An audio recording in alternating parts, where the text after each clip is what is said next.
अस्सलाम वालेकुम दोस्तों, मेरा नाम डॉक्टर अलियसगर है और आज की इस वीडियो में हम चैलेंजिंग असाइनमेंट 1 की एक्सप्लेनेशन जो है वो प्रोवाइड करने जा रहे हैं। याद रहे इससे पहले हमने चैलेंजिंग असाइनमेंट 1 हमने जो है वो स्टूडेंट को दिया था, जिसमें 5 चैलेंजिंग क्वेश्चंस जो हैं वो स्टूडेंट को दिए गए थे और उनको कहा था कि आप कमेंट सेक्शन में उन एमसीक्यू में पार्टिसिपेट करेंगे। आज चैलेंजिंग असाइनमेंट 1 की जो है वो हम एक्सप्लेनेशन प्रोवाइड करने जा रहे हैं, तो वो तमाम बच्चे जिन्होंने पार्टिसिपेट किया है वो इसकी एक्सप्लेनेशन को गौर से देखें ताकि उनके कॉन्सेप्ट में जो है वो बहुत ज़्यादा इजाफा हो। तो आज के इस लेक्चर को शुरू करने से पहले एक बार फिर आपसे रिक्वेस्ट कर देंगे कि अगर आपने अब तक हमारे इस चैनल को सब्सक्राइब नहीं किया, जो कि सिंध बोर्ड टीचिंग के नाम से है, तो काइंडली आज ही आप हमारे इस चैनल को सब्सक्राइब करें और साथ ही साथ बेल आइकन को लाजमी क्लिक करें ताकि हमारी अपलोड करदा तमाम इंपॉर्टेंट वीडियोस की नोटिफिकेशन भी आपको रिसीव हो सके। तो आइए हम स्टार्ट करते हैं। The diagram shows a circuit in which all switch are open. Switch S1, S2 और S3 तीनों स्विच जो है वो क्या है, ओपन है। और हमें कहा जा रहा है which switch position give a resistance of 6 ohm between X and Y। हमें बताना है कि X और Y के दरमियान हम स्विच को कुछ इस तरीके से एडजस्ट करें कि इस पूरे सर्किट का जो रेजिस्टेंस है, यानी X और Y के दरमियान की जो रेजिस्टेंस है वो कितनी आ जाए, 6 ओम आ जाए। अब फॉर एग्जाम्पल स्विच ओपन है, इसका मतलब करंट यहां से नहीं गुजर रहा। पहले मैंने सबसे पहले क्या कर दिया, स्विच 1 को क्लोज किया, स्विच 2 को मैंने क्या कर दिया, क्लोज किया। भाई ये सर्किट मुकम्मल होगा, करंट यहां से क्या होगा, गुजरेगा। अब स्विच 1 को क्लोज करने से रेजिस्टेंस कितनी आ रही है, 3 ओम। स्विच 2 को भी क्लोज करने से रेजिस्टेंस कितनी आ रही है, 3 ओम। 3 ओम और 3 ओम दोनों किस में हैं, पैरेलल में।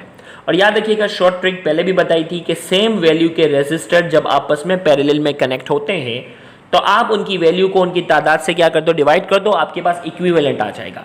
तो वैल्यू कितनी है, 3 ओम, दोनों की 3 है। तादाद कितनी है, 2। 3 डिवाइडेड बाई 2 कितना आ गया, 1.5। कितना आ गया, 1.5। इनका जो है वो रेजिस्टेंस जो है वो कितना है, 1.5।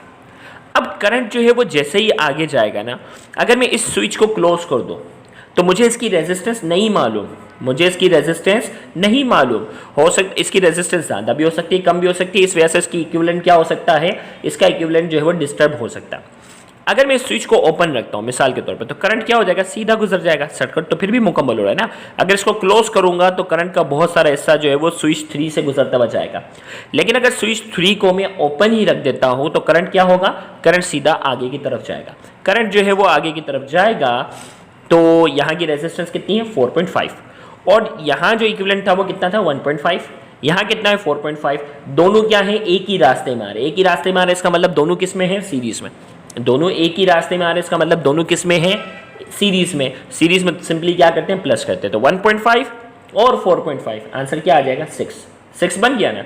तो 6 ओम रेजिस्टेंस बनाने के लिए मुझे स्विच 1 को क्लोज करना पड़ा, स्विच 2 को क्लोज करना पड़ा, जबकि स्विच 3 को मुझे क्या रखना पड़ा, ओपन ही रखना पड़ा।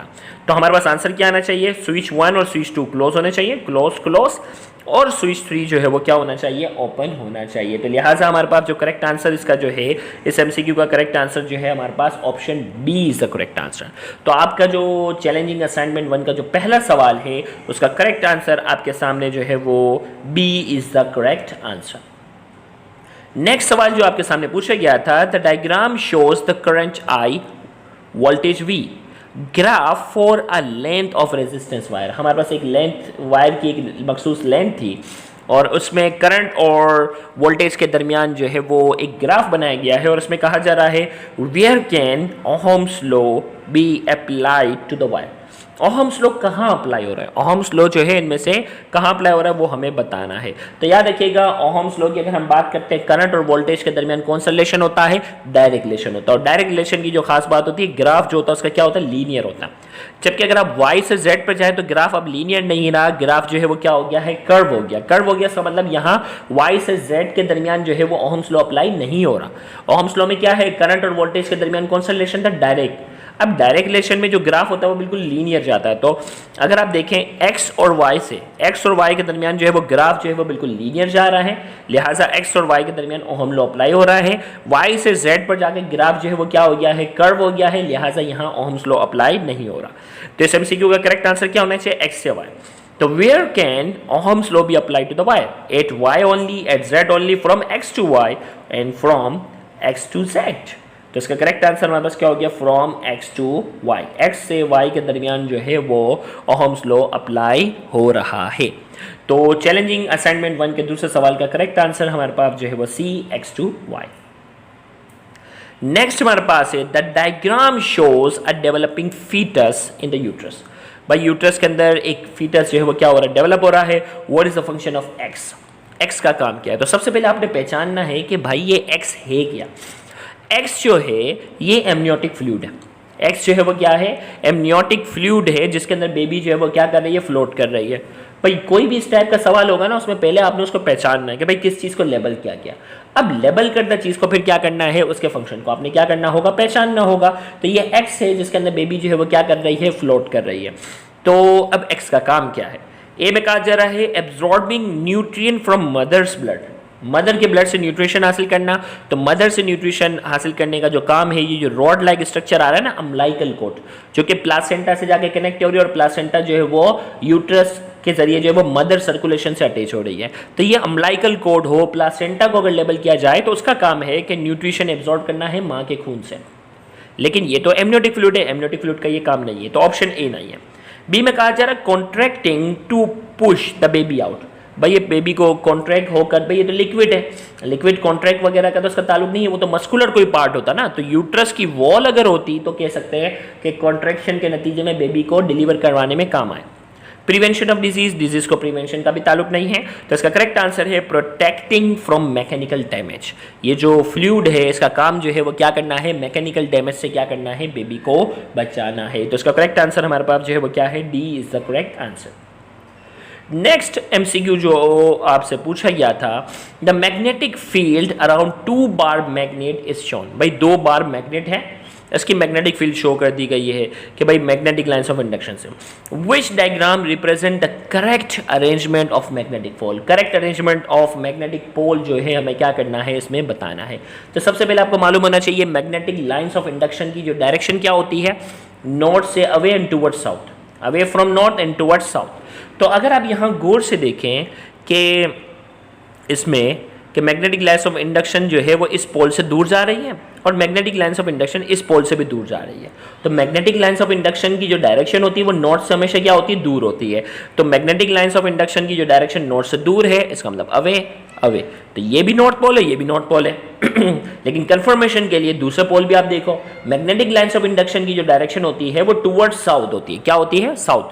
तो अगर आप देखें तो यहाँ अवे जा रही है, यहाँ इस पर भी टुवर्ड्स आ रही है, इसका मतलब ये साउथ है, और इस पर भी टुवर्ड्स आ रही है, इसका मतलब क्या है, साउथ है। तो इसका मतलब हमारे पास क्या होना चाहिए, नॉर्थ नॉर्थ और साउथ साउथ। तो इसका करेक्ट आंसर हमारे पास क्या होना चाहिए, सी।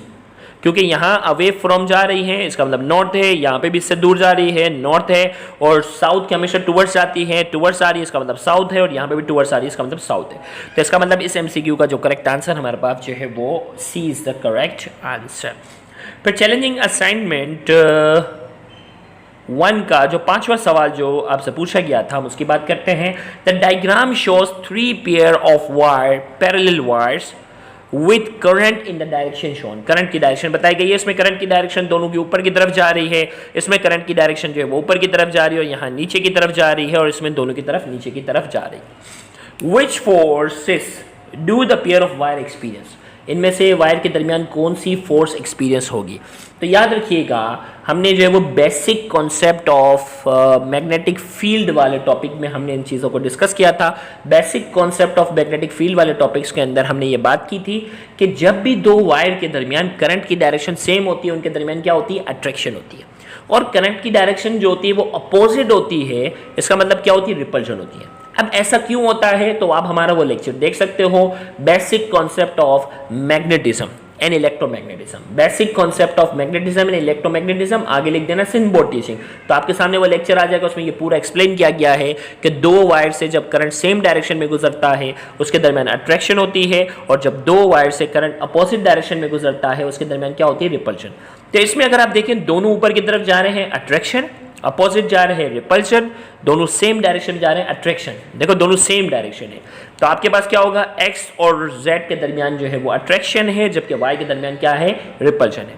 तो x attraction, z attraction and y repulsion. Correct answer हमारे पास क्या हो गया, इसका करेक्ट आंसर हमारे पास इस एमसीक्यू का जो है वो B is the correct answer. X और जेड के दरमियान अट्रैक्शन है, जबकि वाई के दरमियान क्या है, रिपल्जन है। तो यहाँ जाकर हमने असाइनमेंट 1 चैलेंजिंग असाइनमेंट 1 की हमने एक्सप्लेनेशन प्रोवाइड की। इंशाल्लाह अगले लेक्चर में हम आपको चैलेंजिंग असाइनमेंट 2 जो है वो आपको देंगे, जिसमें 5 नए चैलेंजिंग सवाल होंगे, जिसमें आपने पार्टिसिपेट ज़्यादा से ज़्यादा करना है और उसके जो है वो नेक्स्ट 12 आवर के बाद उस असाइनमेंट की भी एक्सप्लेनेशन आपको प्रोवाइड की जाएगी। Thank you very much. अल्लाह हाफिज़।